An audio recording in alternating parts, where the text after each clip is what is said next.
Kembali lagi bertemu dengan Pak Guru.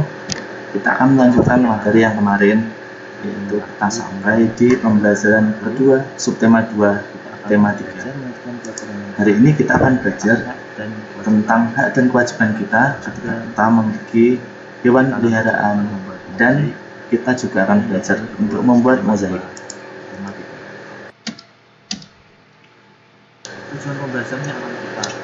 Tujuan pembelajaran kita pada pagi hari ini bisa anak-anak baca.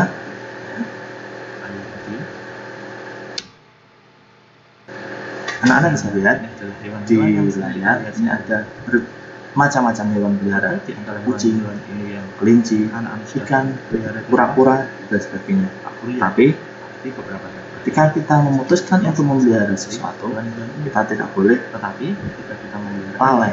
Kita harus selalu merawatnya. Kita harus melaksanakan kewajiban kita. Kita belajar di sini. Sebelum apa itu kewajiban dan hak? Pada pertemuan yang lalu sudah kita pelajari, kewajiban itu adalah sesuatu yang harus kita laksanakan dengan penuh tanggung jawab. Sedangkan hak adalah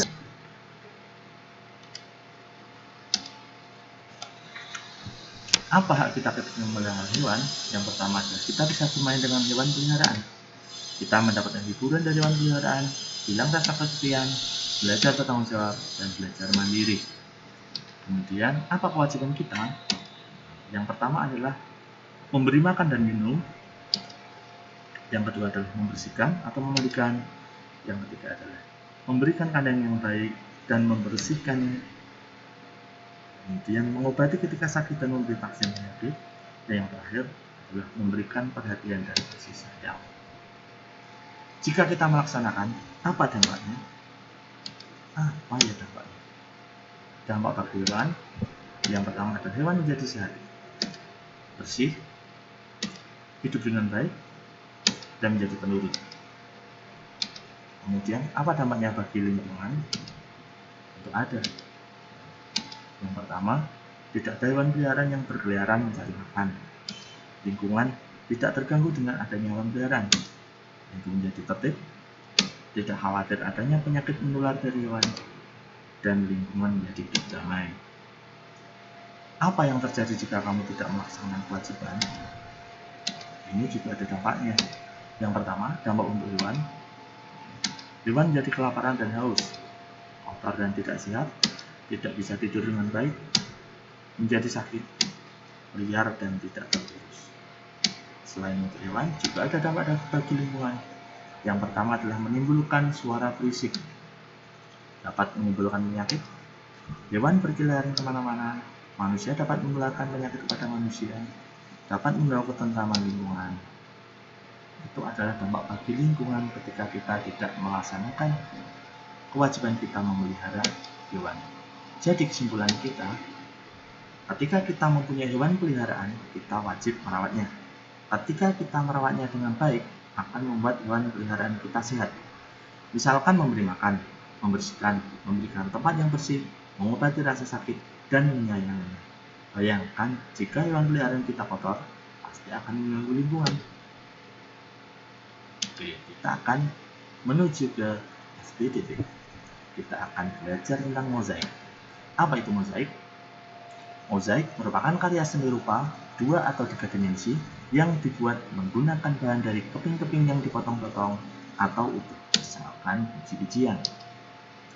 Teknik membuat mozaik. Teknik membuatnya adalah bahan-bahan yang dipakai ditempel dengan lem pada bidang datar. Apa saja bahan-bahannya? Bahan-bahan yang bisa kita pakai adalah kertas tebal, bisa juga kita menggunakan triplek. Kemudian yang ditempel adalah daun, biji-bijian, kepingan kaca, pecahan keramik, dan lain-lain. Pada umumnya, mozaik tidak diwarnai. Pembuat mozaik mengkreasikan komposisi warna dari bahan-bahan yang ditempel, karena bahan-bahan tadi sudah memiliki warna masing-masing. Ini adalah contoh mozaik. Bisa kita lihat dari ada biji jagung, biji padi, dan lain sebagainya. Oke, kita akan berlatih. Berlatih contoh soal PKN yang pertama. Apa yang disebut dengan kewajiban? Nah, ini sesuatu yang harus dilaksanakan dengan penuh rasa tanggung jawab. Contoh soal PK yang kedua. Apa yang terjadi jika hewan peliharaan kita tidak memiliki kandang? Tentu tidak akan hidup dengan baik. Contoh soal yang ketiga. Ayo, apakah hewan peliharaan kita bisa mati karena kesalahan kita? Coba jelaskan. Bisa.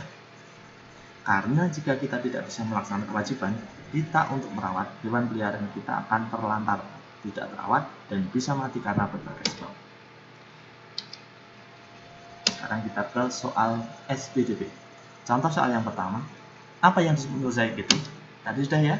Mozaik merupakan karya seni rupa 2 atau 3 dimensi dengan menggunakan bahan-bahan dari keping-keping yang dipotong-potong atau utuh.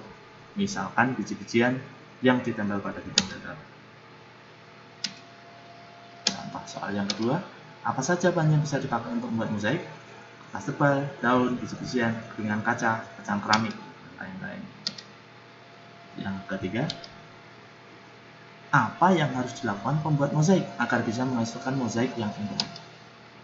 Ini caranya. Pembuat mozaik harus memilih bahan, memadukan tekstur bahan, dan mengkreasikan komposisi warna dari bahan-bahan yang ditempel. Ada soal PKN, silahkan anak-anak mengerjakan. Apa yang dimaksud dengan hak? Bagaimana caranya agar hewan yang kita pelihara tidak menyebabkan penyakit? Jelaskan mengapa lingkungan bisa terpengaruh jika kita tidak melaksanakan kewajiban kepada hewan peliharaan kita. Ini kuncinya. Hak adalah sesuatu yang harus didapatkan oleh semua orang. Mengobati ketika sakit dan memberi vaksin penyakit juga rajin memberikan kadarnya. Yang ketiga, jika hewan yang kita pelihara kotor, tak terawat, suka berkeliaran, mencari makan di mana-mana, bahkan berpenyakit, tentu akan mengganggu lingkungan. Iya, betul. Ini ada soal SPDP, silakan dikerjakan. 1. Di manakah bahan-bahan untuk membuat mozaik ditempelkan? 2. Mozaik biasanya tidak diwarnai, tetapi hasilnya menjadi berwarna. Coba jelaskan. Yang ketiga, bagaimana langkah-langkah membuat mozaik? Sudah selesai ya? Ini kuncinya. Pada bidang datar seperti kertas tebal atau triplek. 2. Mozaik tidak perlu diwarnai karena bahan-bahan yang kita tempelkan itu masing-masing sudah memiliki warna sendiri. Dan yang ketiga,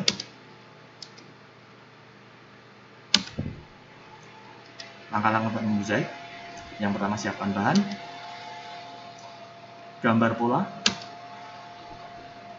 beri lem pada gambar, tempelkan biji-bijian dengan rapi, perhatikan komposisi warnanya.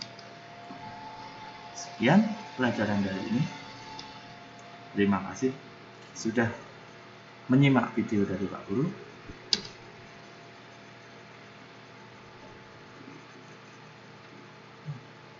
Tetap sehat, tetap semangat belajar di rumah.